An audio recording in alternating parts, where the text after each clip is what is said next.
Selamat pagi, perkenalkan nama saya Melania, saya dari kelas PBSI Apagi semester 6.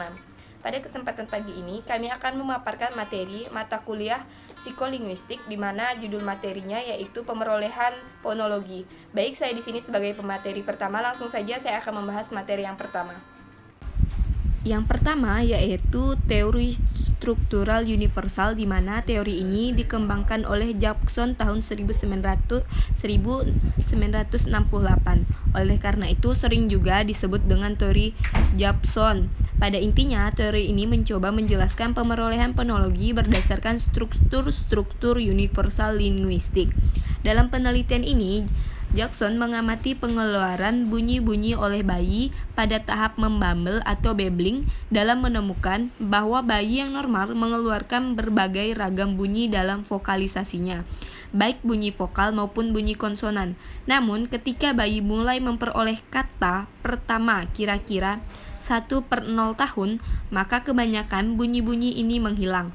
Maka sebagian dari bunyi-bunyi ini baru muncul kembali beberapa tahun kemudian. Dari pengamatan ini, Jackson menyimpulkan adanya 2 tahap dalam pemerolehan fonologi. Yang pertama yaitu tahap membabel prabahasa dan kedua yaitu tahap pemerolehan bahasa murni, di mana dari kedua tahap itu terdapat masa tidak adanya kegiatan yang menunjukkan tidak adanya kesinambungan di antara kedua tahap itu. Meskipun masanya sangat singkat dan tidak tampak jelas, banyak pakar fisikolinguistik perkembangan menerima teori Jackson mengenai masa senyap ini.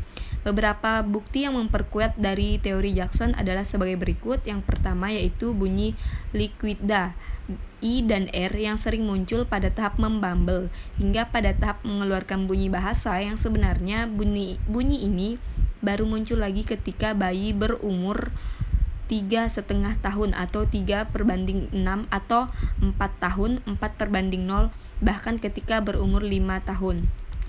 Jika tahap pemerolehan bahasa yang sebenarnya dimulai, maka akan terdapat urutan peringkat perkembangan yang teratur dan tidak berubah meskipun taraf kemajuan tiap individu tidak sama.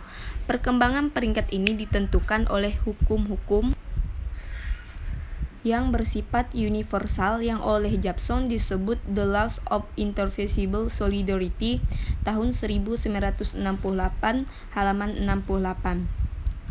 Berdasarkan keterangan di atas, Jackson memprediksi bahwa bayi-bayi akan memperoleh kontraks atau opsi antara hambat bilabial dengan hambat dental atau hambat alveolar lebih dahulu daripada kontraks di antara bilabial dan velar atau di antara dental dan velar. Lebih jauh, Jackson juga meramalkan bahwa konsonan hambat akan dahulu diperoleh daripada frikatif dan aprikat.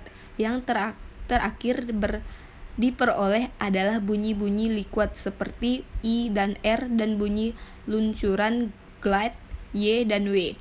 Dalam bukunya yang lain, Jackson tahun 1958 menyatakan bahwa pemerolehan bunyi konsonan dimulai dari bunyi bibir, sedangkan pemerolehan bunyi vokal dimulai dengan satu vokal lebar, biasanya bunyi A. Jadi pada waktu yang sama, konsonan bilabial biasanya P dan vokal lebar biasanya A membentuk suatu model silabel disebut konsonan optik. Konsonan adalah bilabel dental alveolar. Platel velar ini berarti apabila seorang kanak-kanak telah mendapat membunyikan konsonan frikatif, berarti dia juga telah mampu membunyikan bunyi-bunyi hambat munculnya konsonan belakang. Dengan ucapan kanak-kanak menandakan bahwa dia juga telah menguasai konsonan depan. Akhirnya, menurut Jackson, seringnya sesuatu bunyi diucapkan seorang dewasa terhadap kanak-kanak tidak menentukan munculnya bunyi tersebut dalam ucapan kanak-kanak. Yang menentukan urutan munculnya bunyi-bunyi adalah seringnya bunyi-bunyi itu muncul dalam bahasa-bahasa dunia. Yang kedua yaitu teori generatif struktural universal. Teori ini diperkenalkan oleh Jackson di atas setelah diperluas oleh Moskowitz pada tahun 1970 sampai 1971 dengan cara menerapkan unsur-unsur fonologi generatif yang diperkenalkan oleh Cosmi dan Haley pada tahun 1968. Yang paling menonjol dari teori Moskow ini adalah penemuan konsep dan pembentukan hipotesis berupa rumusan-rumusan yang dibentuk oleh kanak-kanak berdasarkan data linguistik utama atau DLU, yaitu kata-kata, kalimat-kalimat kalimat yang didengarnya sehari-hari. Salah satu kesimpulan Moskow dalam mengkaji teori Jobson dengan eksperimen adalah penolakannya terhadap pendapat bahwa pemerolehan tahap fonetik berlaku dengan cara bagi semua yang sama bagi semua anak-anak. Moskow mengatakan bahwa dalam pemerolehan fonologi tidak dapat dipastikan apakah kanak-kanak telah menguasai rumus-rumus fonologi atau tidak. Oleh karena itu, ada alasan untuk mengatakan bahwa kanak-kanak telah menciptakan rumus fonologi sendiri sejak tahap awal pemerolehan fonologi yang berlainan dengan rumus-rumus fonologi orang dewasa. Moskow juga berpendapat bahwa sejak awal proses pemerolehan bahasa bayi telah menyadari akan perbedaan antara bunyi bahasa manusia dengan bunyi-bunyi lain yang bukan suara manusia.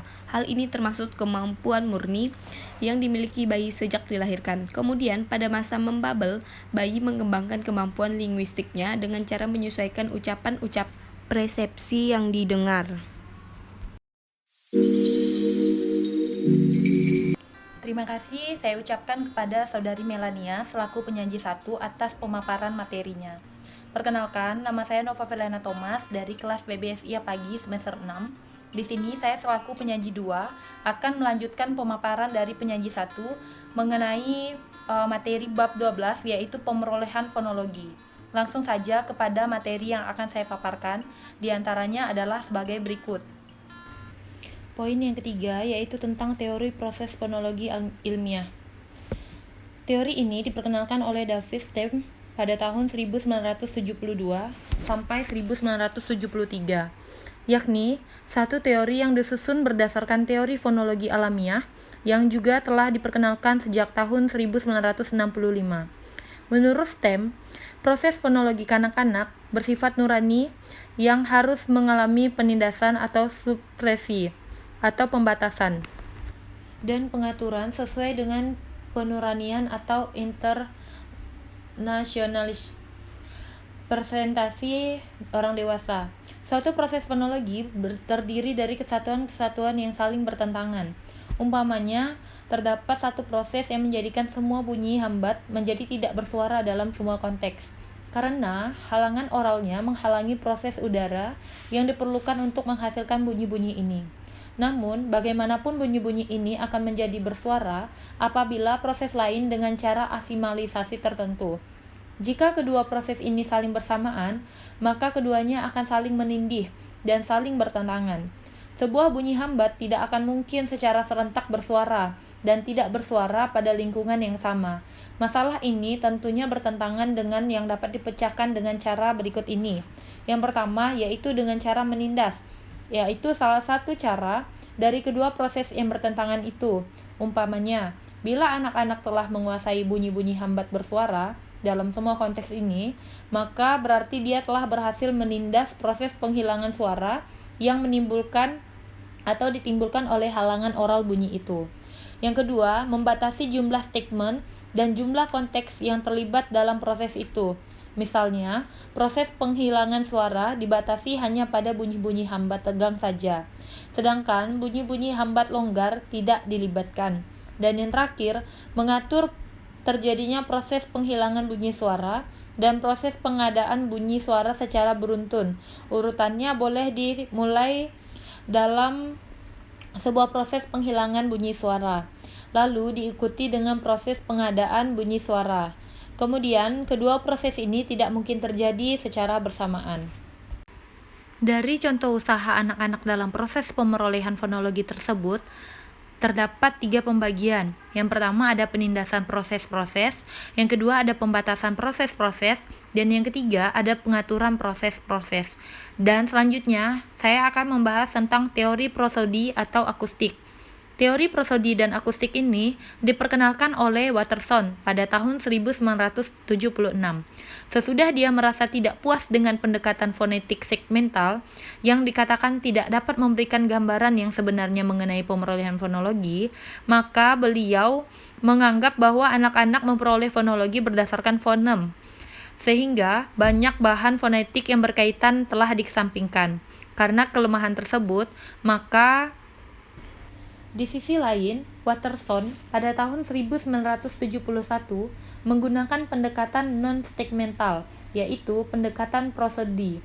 yang dianggap lebih berhasil. Pendekatan ini diperkuat dengan analisis akustik sebab analisis produksi hanya terlihat atau hanya melihat dari analisis artikulasi saja. Menurut beliau, berpendapat bahwa pemerolehan bahasa adalah satu proses sosial sehingga kajiannya lebih tepat dilakukan di rumah dalam konteks sosial yang sebenarnya daripada pengkajian data-data eksperimen, lebih-lebih untuk mengetahui pemerolehan fonologi. Dalam proses pemerolehan fonologi ini, mula-mula kanak-kanak memperhatikan lingkungannya, mengamati persamaan-persamaan dan perbedaan yang penting baginya dalam lingkungan tersebut.